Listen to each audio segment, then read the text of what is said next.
Lockdown के किस्से में आपका स्वागत है। लॉकडाउन ने ज़िंदगी में बहुत सारी चीज़ें बदल दी। लोगों ने खुद के बारे में सोचा, खुद अपने बारे में चिंतन किया, जीवन शैली में परिवर्तन आया, जीवन दर्शन बदला और बहुत दिनों बाद लोगों ने अपने मन का काम किया। वरना सोचते थे कि फुर्सत मिलेगी तो ये करेंगे, फुर्सत मिलेगी तो वो करेंगे। इन तमाम मुद्दों पर चर्चा करने के लिए हमारे पास बिथरी विधायक पप्पू भरतौल जी हैं। हम उनसे इस बारे में बात करेंगे।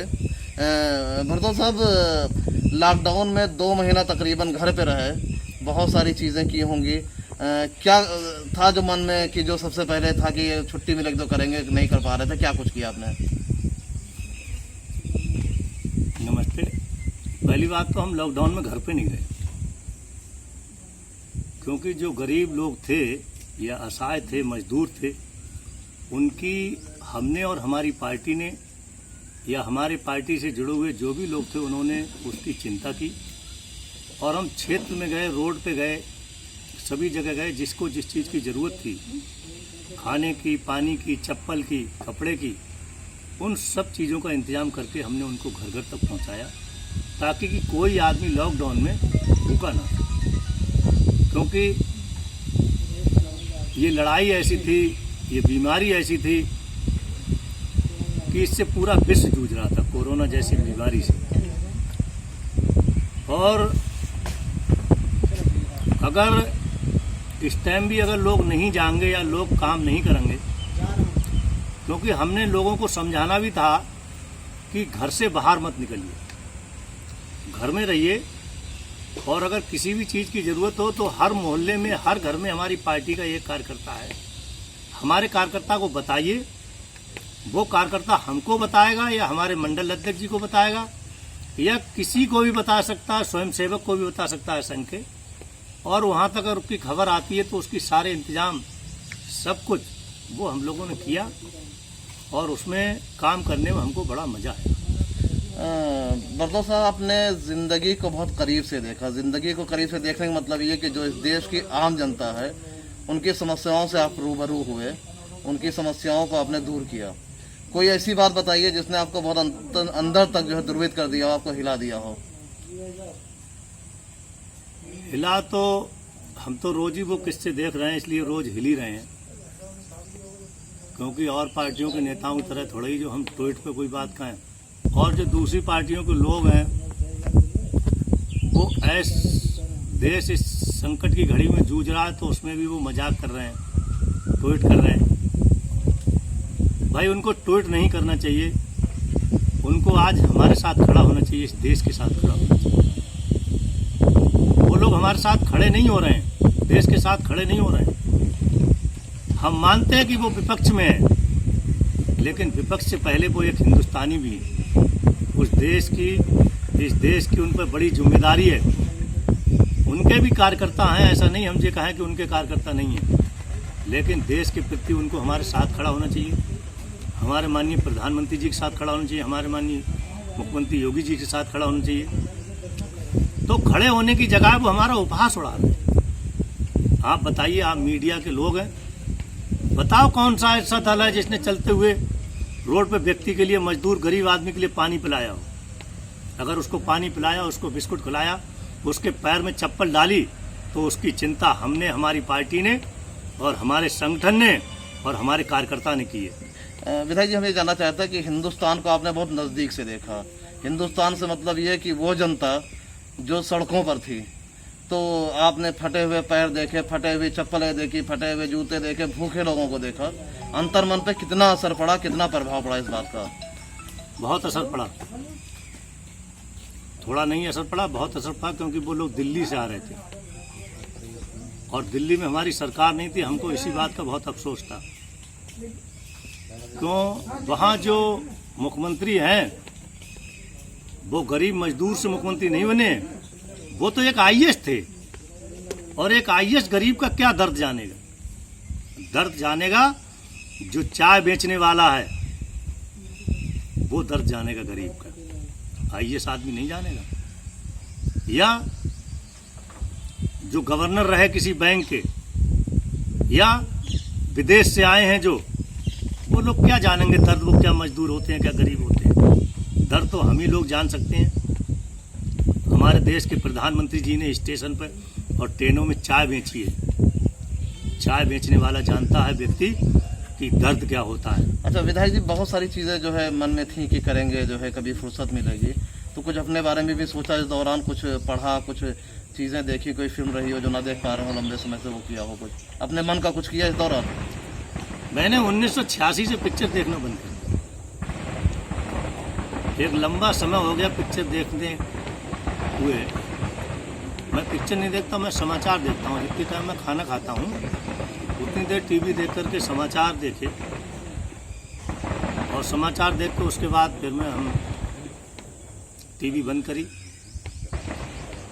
समाचार तो हम खुद ही हैं, तो आप खुद ही समझिए कि हम ही तो समाचार हैं। बाकी मोबाइल पे ही हमेशा 1 मिनट में अपडेट आप लोग करते रहते हैं, समाचार आते रहते हैं। अच्छा, मन का कुछ किया इस दौरान? मन का कुछ खाया, मन का कुछ सोचा? ना मन का कुछ खाया, ना मन से सोए। बस ये था कि गरीब लोगों के घर तक राशन पहुंच जाए, गरीब लोग चैन से सो जाए, गरीब लोगों को सुकून की नींद आ जाए। हमारा वही एक सुकून था, वही हमारा मन था। हमारा मन किसी भी अच्छी चीज़ के लिए नहीं चला। हमारा मन यही चला कि लोग इस बीमारी से दूर रहें। किसी भी व्यक्ति को, कोई माँ अपने बेटे को ना खाए, कोई बहन अपने पति को ना खोए, और कोई पति अपनी पत्नी को ना खोए, कोई बाप अपने बेटे को ना खोए। बस इसी उम्मीद के साथ हम ये काम करते रहे। लोगों तक जो भी हमारे हाथ में था, जो हम पर था, वो हम पूरी मदद करते रहे, और कहीं भी हम मदद के लिए ना चूके। आज भी अगर रात के 12 बजे, 1 बजे, 2 बजे हमारे पास फ़ोन आता है, तो हम तत्काल, हम या हमारे लोग या हमारी पार्टी के सदस्य, हम तत्काल वहाँ मौके पर जाते हैं, उनकी समस्या का समाधान करते हैं। आप देखिए बराबर में लगातार रोज राशन बट रहा है। सड़कों पे विधायक जी बहुत बड़ी संख्या में बच्चे थे, पैदल चले थे, नन्हे नन्हे छोटे छोटे पैर वाले बच्चे, चप्पल नहीं थी। ऐसी कुछ आपने देखा जो आपको जो है बहुत तकलीफ दे लगा हो, और कुछ गुस्सा व्यवस्था के प्रति रहा हो मन में? गुस्सा की क्या, क्योंकि उस टाइम उनकी मदद करने की जरूरत थी तो उनकी मदद कर रहे थे। उनको गाड़ियों से भिजवा रहे थे, मैटाडोर से भिजवा रहे थे, और जो भी गाड़ियां हैं उनसे भिजवा रहे थे, बसें थी उनसे भिजवा रहे थे कि लोग पैदल ना चलें। लेकिन जो फैक्ट्री के मालिक थे दिल्ली में बैठे हुए बड़े बड़े पैसे वाले लोग, वो हमारे मजदूर भाइयों को रोक नहीं पाए, उनको राशन नहीं दे पाए। अगर वो राशन दे देते तो दिल्ली से लोग नहीं जाते। और वहाँ के जो मुख्यमंत्री भी थे वो भी कुछ नहीं कर पाए, उन्होंने भी कुछ नहीं किया। अगर वो दिल्ली के जो भी मुख्यमंत्री हैं, मैं उनका नाम लेना नहीं चाहता, अगर वो हमारे प्रधानमंत्री से कुछ भी चर्चा कर लेते तो कोई व्यक्ति पैदल नहीं चलता। दिल्ली और में तमाम इंजीनियरिंग कॉलेज हैं, बड़े बड़े मेडिकल कॉलेज हैं, वहाँ के बसों पे उनके पास सरकार में भी हमसे चर्चा कर लेते। लेकिन उन्होंने क्या काम किया, एक उनके किसी मंत्री ने ऐसी गलत फहमी पैदा की कि बॉर्डर पे उनके लिए जाने को बसें लगी हुई हैं, वो लोग अपने घर जा सकते हैं। हम लोग उनको, वो लोगों ने कहा कि वो राशन दे रहे हैं, राशन के नाम पर उन्होंने कहीं एक कील भी नहीं दी। अच्छा, आपका जो आता है जो कैंपस आपका, ये प्रकृति की गोद में बड़ी हरियाली है यहाँ पर, तो कुछ बागवानी वगैरह के भी शौक है आपका? आपने कुछ पेड़ पौधे लगाए इस दौरान, कुछ किया इस तरह का? पेड़ पौधे लगाए, पेड़ पौधे लगे हुए हैं। जितना टाइम मिलता था पेड़ पौधे लगाते, झाड़ू पोछा ये सब साफ सफाई करते थे। और बाकी तो अपने पेड़ पौधे वही हैं, वो बच्चे अपने घर तक पहुँचे, करीब तक राशन पहुँचे, मजदूर व्यक्ति के पैर में चप्पल और जूता आ जाए और वो चैन की रोटी खा सके, वही हमारे पेड़ पौधे हैं। और मैं एक बात और कहना चाहता हूँ,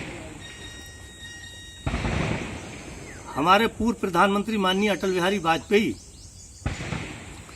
सदन में अकेले थे, उसके बावजूद भी वो विपक्ष थे। ये लोग सदन में इतने दल मिले हुए हैं, उसके बावजूद ये विपक्ष में कहीं दिखते नहीं, और दिखते हैं तो खराब बातें करते हैं। माननीय अटल बिहारी वाजपेयी जी जिनेवा गए, कांग्रेस की सरकार थी, जब जब देश पे संकट आया, जब जब देश की बात रखी, तो देश की बात केवल भारतीय जनता पार्टी ने रखी, न कि किसी और पार्टी ने रखी। बड़ी बड़ी कोठियां बनाई दूसरे दलों के लोगों ने। आप बताओ कहाँ अटल जी की कोठी बनी हुई है? आप बताओ कहाँ मोदी जी की कोठी बनी हुई है? आप बताओ कहाँ योगी जी की कोठी बनी है? योगी जी तो एक मंदिर के परिसर में रहते हैं। मंदिर तो हमारा श्रद्धा का केंद्र है हिंदू समाज के। आप बताइए कहीं हमारे नेता का किसी का घर बना हो? और आप इन लोगों का घर देख लीजिए, चाहे कोई भी नेता रहा, उत्तर प्रदेश में रहा, केंद्र में रहा, कोई भी रहा, आप उनके घर देख लीजिए और हमारे नेताओं के घर देख लीजिए। क्योंकि हमने देश को बचाने का काम किया और हम ईमानदारी से काम किया और भ्रष्टाचार को खत्म करने का काम किया। तो ये थे माननीय विधायक पप्पू भरतौल जी। उन्होंने बताया कि जो है किस तरह से उन्होंने लॉकडाउन के दौरान 2 महीने लोगों की मदद की, मजदूरों की मदद की। अपने लिए समय नहीं निकाल पाए, जो समय बचा उसमें इन्होंने बागबानी की, कुछ पेड़ पौधों का ख्याल रखा, अपने आसपास हरियाली बढ़ाने के लिए इन्होंने कुछ काम किया। बरेली से अमृत विचार के लिए कुमार रहमान।